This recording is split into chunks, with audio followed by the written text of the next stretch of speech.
Hi my dear friends, I am Farha Khan and I welcome you back. So till now we have discussed a lot about relative pronoun. We have discussed its two subtypes and that were who and whom. तो आज का जो हमारा session है इसमें हम discuss करने वाले हैं एक दूसरे रिलेटिव प्रोनाउन के बारे में जो है whose. तो अब आज हम whose को पढ़ेंगे, उसके बाद हम एक और रिलेटिव प्रोनाउन देखेंगे which. तो ये दो रिलेटिव प्रोनाउंस आज के सेशन में हम कवर करने वाले हैं. आगे बढ़ने से पहले मैं आपको थोड़ा सा रिकॉल करवाना चाहूँगी जो हमने who के बारे में पढ़ा था. So you have to tell me for what conditions, in what conditions we have to use who in a sentence. We use who when the subject is the living thing or we can say it is a human being. For discussing whose, let us talk about a little about who. Who का प्रयोग हम कब करते थे? who का प्रयोग पहली बात तो हमने देखा था we use it for the subject of the sentence. वाक्य के कर्ता के लिए who का यूज़ होता था और जो हमारा सब्जेक्ट है वो क्या होना था, वो कोई ह्यूमन बीइंग होना था. आप एनिमल के लिए या फिर आप नॉन लिविंग थिंग के लिए कभी भी who का यूज़ नहीं करते. ये बात हमने वहाँ सीखी थी. उसके बाद हमने देखा था whom. तो whom was used for the object of the sentence and the object must be a human being again. मतलब whom का यूज़ भी हम हमेशा करते थे जब हमारा ऑब्जेक्ट कोई मनुष्य होता था तब. whom का प्रयोग भी किसी नॉन लिविंग थिंग या एनिमल के लिए नहीं हो सकता. अब यदि मैं थोड़ा सा आपको डिटेल में बताऊँ इस who के बारे में, तो हमने जो वर्ड देखा था who, इसे दो पार्ट्स में इंग्लिश ग्रामर में डिवाइड किया गया है. ये जो who है ये खुद एक सब्जेक्टिव फॉर्म है. इसका ऑब्जेक्टिव फॉर्म जो होता है वो होता है whom. और आज आपके सामने ये जो स्क्रीन पर लिखा हुआ है whose, ये इसी who का जेनिटिव फॉर्म होता है. कौन सा फॉर्म होता है? जेनिटिव फॉर्म होता है. अब दिमाग में आ रहा होगा कि हमें ये तो समझ में आया मैडम कि ये सब्जेक्टिव है और ये ऑब्जेक्टिव है. हु का यूज़ कर रहे थे हम सब्जेक्ट की तरह तो हमने उसे बोल दिया सब्जेक्टिव. होम का हम यूज़ कर रहे थे ऑब्जेक्ट की तरह तो हमने उसे बोल दिया ऑब्जेक्टिव. अब ये जेनिटिव क्या बात है? जेनिटिव शब्द का मतलब होता है पजेसिव. अब फिर से रिकॉल करो, हमने नाउन में भी पोजेशन पढ़ा, हमने फिर उसके बाद प्रोनाउन में भी पजेसिव केस हमने पढ़ा, पर्सनल प्रोनाउन में, और अब रिलेटिव प्रोनाउन में भी ये पजेसिव शब्द आया. So what is the meaning of the word possessive? Possessive means to denote ownership. स्वामित्व बताना होता है, अधिकार बताना होता है, तब हम पोजेशन बोलते हैं ऐसे शब्दों को जो अधिकार बताते हैं. हमारा ये जो whose है ये इस who का ही एक रूप है, लेकिन ये कैसा रूप है? जेनिटिव रूप है. मतलब इस whose का यूज़ करके आप किसी ना किसी का अधिकार बताते होंगे. अब किस प्रकार से अधिकार बताते हैं वो आपको समझ में आएगा जब आप इन सेंटेंसेस को ध्यान से देखेंगे. अब पहला सेंटेंस आप स्क्रीन पर देखिए, आपको क्या लिखा हुआ है. The boy whose car was missing has filed a missing report. अब थोड़ा सा अपने दिमाग में ये जो सेंटेंस है इसका सिनेरियो इमेजिन करने की कोशिश कीजिए. अब जैसा कि आप स्क्रीन पर देख पा रहे हैं, आपको एक लड़का दिख रहा है बैठा हुआ और उसकी एक कार दिख रही है और ये कार देखो क्या हो गई है, मिस हो गई है. तो हमारा ये जो लड़का है ये थोड़ा सा उदास हो गया है. तो अब आप मुझे बताइए कि कार जो है वो कार किसकी थी? वो इस लड़के की कार थी. मतलब कार पर अधिकार किसका है? पोजेशन किसका है? इस लड़के का पोजेशन है. अब हम दोबारा आते हैं सेंटेंस पर. इतनी बात आपको समझ में आई. अब दोबारा चलते हैं हम सेंटेंस पर. अब आप सेंटेंस को देखेंगे तो आपको और ज़्यादा अच्छे से क्लियर होगा. देखिए पहला sentence, the boy whose car was missing has filed a missing report. देखिए यहाँ कार लिखा हुआ है, कार के तुरंत पहले लिखा हुआ है बॉय. हम हिंदी में ट्रांसलेट करेंगे तो हम क्या बोलेंगे? लड़का जिसकी कार खो गई थी उसने एक मिसिंग रिपोर्ट फाइल की. ठीक है, तो कार किसकी है? लड़के की. पहले वाली संज्ञा का अधिकार है बाद वाली संज्ञा पर, तो हमने बीच में यूज़ कर लिया whose. ये हुज यहाँ पे किसी सब्जेक्ट को डिनोट नहीं कर रहा, किसी ऑब्जेक्ट को डिनोट नहीं कर रहा है। ये क्या बता रहा है, इसके पहले लिखी संज्ञा का अधिकार इसके बाद लिखी संज्ञा पर बता रहा है। एक और सेंटेंस आप देखिए, these are the students whose work was praised by the principal. आपको स्टूडेंट्स को समझ में आया, आपको समझ में आया कि उनके कार्य की बात हो रही है। अब इसको फिर से हम इमेज फॉर्म में समझने की कोशिश करेंगे। तो आप स्क्रीन पर ध्यान से देखिए, आपको एक और इमेज नज़र आ रही है जिसमें आपको कुछ स्टूडेंट्स दिख रहे हैं और टीचर दिख रही हैं। अब ये जो वर्क है, ये जो कार्य है, ये स्टूडेंट्स ये कार्य चेक करवा रहे हैं टीचर से। मुझे बताइए ये कार्य किसका है? ये बच्चों का कार्य है। टीचर इनको प्रेज कर रही हैं। कार्य किसका है? बच्चों का कार्य है। तो बच्चों का कार्य प्रोत्साहित किया गया, सराहा गया टीचर के द्वारा। ये बात हुई। तो अब फिर से हम सेंटेंस पर चलते हैं और हम देखते हैं कि हुज ने क्या रोल प्ले किया था इस सेंटेंस में। बहुत ध्यान से देखेंगे, स्टूडेंट्स लिखा है हुज के पहले और हुज के बाद में लिखा है वर्क।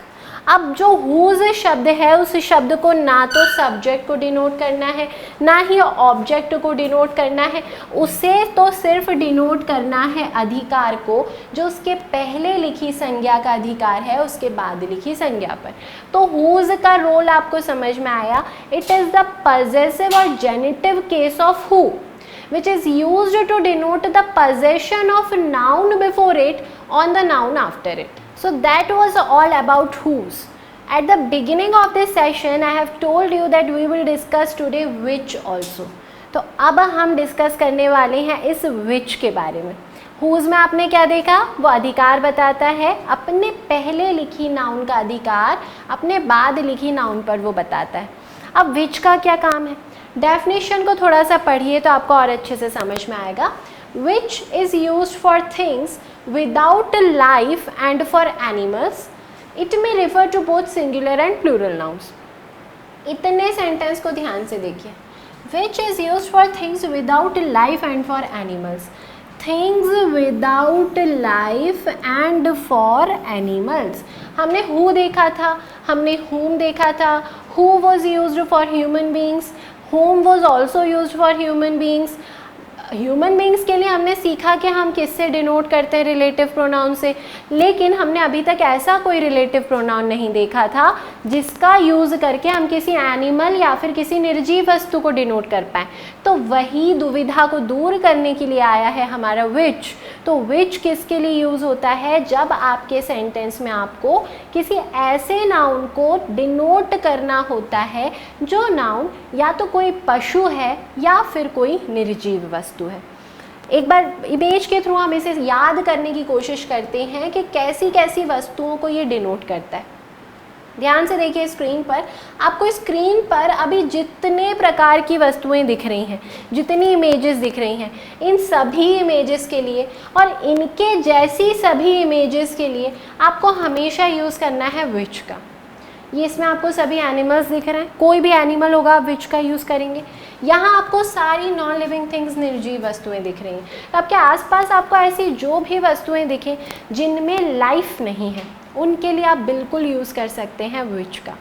अब दिमाग में हो सकता है हमारे कुछ व्यूअर्स के दिमाग में ये आ रहा हो that who was used for the subject of the sentence, whom was used for the object of the sentence, which is used either for subject or for object of the sentence। तो इसी का जवाब मैं यहाँ पर आपको देने वाली हूँ कि which का प्रयोग निर्जीव वस्तुओं और पशुओं के लिए तो होता है, लेकिन वो सब्जेक्ट को भी डिनोट कर सकता है और ऑब्जेक्ट को भी कर सकता है।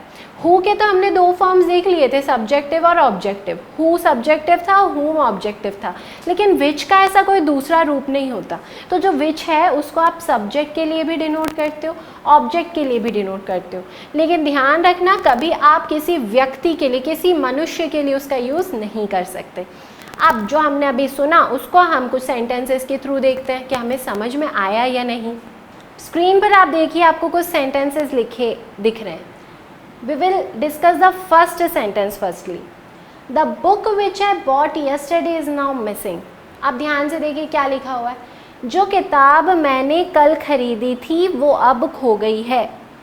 विच लिखा है, विच के तुरंत पहले आपको लिखा हुआ दिख रहा है कोई नॉन लिविंग थिंग, तो आपको हमेशा यहाँ पर ब्लैंक मिलेगा और आपको यूज़ करना है विच। ठीक है, second sentence, this is the house which was built in 2015। ये वो घर है जिसे 2015 में बनाया गया था।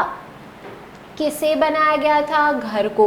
तो यहाँ ब्लैंक का जो मैंने अभी अंडरलाइन जो किया, इस प्लेस पे जो शब्द आ रहा है वो किसको डिनोट कर रहा है?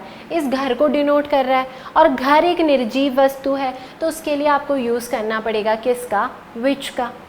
लास्ट सेंटेंस पे देखिए ज़रा, These are the toys which belong to my younger brother। ये वो खिलौने हैं जो मेरे छोटे भाई के हैं। अब यहाँ पर जो शब्द आ रहा है वो किसको डिनोट कर रहा है? वो डिनोट कर रहा है टॉयज़ को। तो टॉयज़ फिर से निर्जीव वस्तु हुई, तो हमने फिर से किसका यूज़ कर लिया? विच का यूज़ कर लिया। अब थोड़ा सा आपको कन्फ्यूजन हो सकता है हुज़ में और विच में दोबारा, तो थोड़ा सा ध्यान से स्क्रीन पर देखें। एक सेंटेंस में यहाँ पर लिख रही हूँ हुज़ का, ताकि आपको साथ में कंपैरेटिवली पढ़ें तो आपको अच्छे से समझ में आए। सेंटेंस जो हमने पढ़ा था वो बॉय वाला, वही सेंटेंस मैं यहाँ लिखने वाली हूँ। The boy whose car was missing। बस इतना सा सेंटेंस मैंने लिखा, पूरा वाक्य भी नहीं लिखा। अब आप ये सेंटेंस को थोड़ा सा कंपेयर करो, ध्यान से कंपैरिजन करो। यहाँ पर देखिए आपको विच के पहले टॉयज लिखा दिख रहा था। After which what was written? A verb belong was written. ठीक है, सेकेंड सेंटेंस आप देखें तो before which a noun house was present and after which a verb was written. In the first sentence, before which a noun was written and after which a pronoun I was written. And in the last sentence, before whose the boy, which was a noun, and car, which was also a noun. आप comparison कीजिए, आप देखिए ध्यान से, तो विच के तुरंत बाद में आता आपको कोई प्रोनाउन दिख रहा है या फिर कोई वर्ब दिख रही है, हेल्पिंग वर्ब या मेन वर्ब, लेकिन हुज के आगे भी नाउन है और पीछे भी नाउन है। तो जब आपको फिल इन द ब्लैंक में हुज और विच साथ में दिया हो और आपको ट्रांसलेशन करने में दिक्कत आ रही है, तो आप बस इतनी सी बात ध्यान रखेंगे कि जब आपको ब्लैंक के आगे पीछे संज्ञा लिखी हुई दिखे तो आप लगा देंगे हुज, और जब आपको आगे पीछे संज्ञा ना दिखे, कोई निर्जीव वस्तु दिखे ब्लैंक के तुरंत पहले, तो उस कंडीशन में आप यूज़ करेंगे विच का। तो ये हमने डिस्कस किया आज विच और हुज के बारे में। अभी तक हम अच्छे से डिस्कस कर चुके हैं 4 रिलेटिव प्रोनाउंस, हु, हुम, विच और हुज।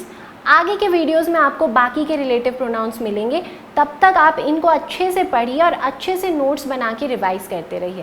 Thanks for watching.